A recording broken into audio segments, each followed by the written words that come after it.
Megan Rapinoe says Caitlin Clark's controversy reflects a greater issue in women's sports. Former USWNT captain Megan Rapinoe, who is no stranger to controversies, had an interesting opinion on the discourse surrounding Caitlin Clark's Athlete of the Year award. What makes the NBA and WNBA different? A detailed look at their key distinctions. NBA Hall of Famer responds to criticism after bold take on Juju Watkins and Caitlin Clark. Since Time announced Indiana Fever star Caitlin Clark as their 2024 Athlete of the Year, the debate over whether she deserved the honor, as well as discussions around race, have led to criticism, particularly about the attention she has received compared to Black players. However, former USWNT captain Megan Rapinoe believes the backlash reflects a larger issue in women's sports. I think another thing that I'm constantly trying to think of and be aware of, and I want other people to be aware of also. Anytime there is a positive story in women's sports, this sort of quote-unquote area is immediately flooded with divisive narratives, Rapinoe said on the December 18th episode of the A Touch More podcast with her wife, Sue Bird. But for all of us to just be aware of that anytime there's anything positive or honestly just any news at all in women's sports, it's just immediately flooded with insanity and really divisive narratives, she explained. In her interview with Time, Clark acknowledged that her path to the WNBA was paved by the league's Black stars who came before her. I want to say I've earned every single thing, but as a white person, there's privilege, Clark said.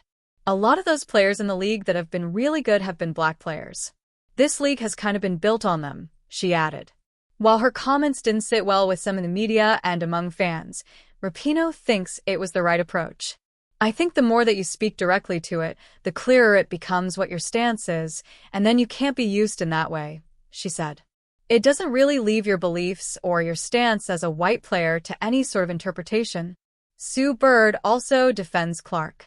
Bird also made her feelings on the matter very clear. Her race doesn't put the ball in the hoop. Nobody's race puts the ball in the hoop, she said about the controversy. Nobody is taking anything away from Caitlin as a basketball player, Bird added. I personally think she deserves to be Time Athlete of the Year. And she says that, and I agree. And also is acknowledging her white privilege. The USWNT and WNBA stars are just the latest prominent figures to defend Clark in the wake of the controversy, especially after Washington Mystics owner Sheila Johnson suggested that the entire WNBA deserved the honor. Tennis icon Chris Evert and former Iowa coach Lisa Blutta also voiced their support for Clark. Clark on blocking out the noise. Amid all the media attention and social media discourse, Clark has said she is good at tuning out the noise. I feel like one of my best skills is just blocking things out, she said while attending a Time dinner in New York City. The only opinions I really care about are the people I love, my teammates, my coaches, the people inside our locker room, the people I see every single day and I know have my best interest at heart, she added.